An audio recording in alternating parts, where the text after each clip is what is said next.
স্কুলে ওকে নিতে এসে দেখি আশিতা নেই। তুমি চিন্তা করো না, আমি আশিতাকে খুঁজে বের করব। মিহি ওপাশ থেকে জোরে জোরে কান্না করতে থাকলো। আমি ফোনটা কেটে দিলাম।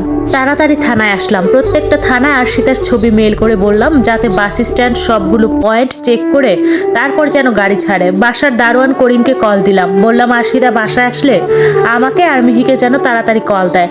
আমার মাথায় কোনো কিছু কাজ করছিল না। হুট করে কি হয়ে গেল? একদিকে আশিতাকে খুঁজে পাচ্ছি না, অন্যদিকে রেপ হওয়া মেয়েটার খুনিরাও দিব্যি ঘুরে বেড়াচ্ছে। ওই মেয়েটাও কলেজের সামনে থেকে কিডন্যাপ হয়েছিল।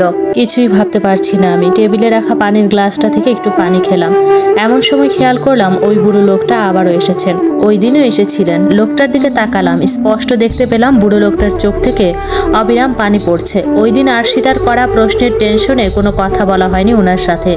যদিও এখনো আমার মাথায় হাজারটা টেনশন ঘুরছে, সবচাইতে বড় টেনশন তো আমার কলিজার টুকরা মেয়েটাকে খুঁজে পাচ্ছি না। তারপরে ওনার দিকে তাকিয়ে কেন জানি না খুব মায়া হলো।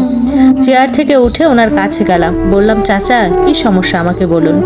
উনি চোখগুলো বাম হাত দিয়ে মুছলেন, চোখের পানিগুলো লুকানোর বৃথা চেষ্টা। কান্নাজড়িত কণ্ঠে বললেন, আমার মাইয়াটারে 3 দিন ধরে খুঁজা পাইতাছি না স্যার। কথাটা শুনে আমার বুকটা ধুপ করে উঠলো। আরও একটা মিসিং কেস, কি হচ্ছে এসব? প্রথমে একটা মেয়ে নিখোঁজ, তারপর রেপ, তারপর লাশ, এখন আরশিতা নিখোঁজ, সাথে ওনার মেয়েও। উফ, আমি কিছু নিতে পারছি না। কিছুটা স্বাভাবিক হওয়ার চেষ্টা করলাম। চাচাকে জিজ্ঞাসা করলাম, চাচা আপনার মেয়ে কিসে পড়ে? কোনো ছবি নিয়ে আসছেন ওর?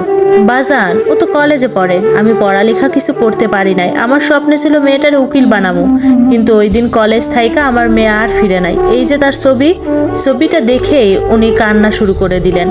আমি অসহায় একটা বাবার কান্না দেখতে থাকলাম। যদিও আমারও এখন ইচ্ছা করছে জোরে জোরে কান্না করতে, কিন্তু পারছি না। চাচার কাঁধে হাত রেখে বললাম, আপনার মেয়েকে আমরা খুঁজে বের করব, টেনশন কইরেন না। এমন সময় মোবাইলের রিংটা বেজে উঠলো। দারোয়ান করিম কল দিছে। ধরলাম। করিম বলল, স্যার আরশিতা ম্যাডাম তো বাসায় আসছে মাত্রই।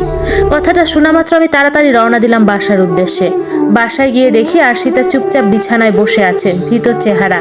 আরশিতার কাছে গিয়ে ওকে জড়িয়ে ধরে অনেকগুলো চুমু খেলাম। বললাম, আম্মু কোথায় গিয়েছিলে স্কুল ছুটির পর? তুমি জানো পাপা তোমাকে না পেয়ে কতটা টেনশনে ছিলাম। আরশিতা ভীত চেহারা নিয়ে বলল, আমি আমার ফ্রেন্ড রিফাতের সাথে খেলতে গেছিলাম পাপা। আমি বুঝতে পারলাম আরশিতা কিছু লুকাচ্ছে। আমার মেয়েটা এমনই, সহজে কিছু বলতে চায় না। এই বিষয়ে ওর সাথে আর কোনো কথা বললাম না। ভাবলাম সময় হলে এমনিতেই সব জানা যাবে। পরের দিন সকালে স্কুলে যেতে আরশিতার আবারও একই আবদার, স্কুলে যাব না। মেয়েটা কি প্রতিদিন রেডি হওয়ার সময় এমন করে? কি জানি, মিহি তো প্রতিদিন আরশিতাকে রেডি করায়। এক প্রকার জোর করেই আরশিতাকে রেডি করালাম। সত্যি বলতে মিহির অভাবটা হাড়ে হাড়ে টের পাচ্ছি। মিহিকে কল দিয়ে বললাম বাসায় চলে আসতে।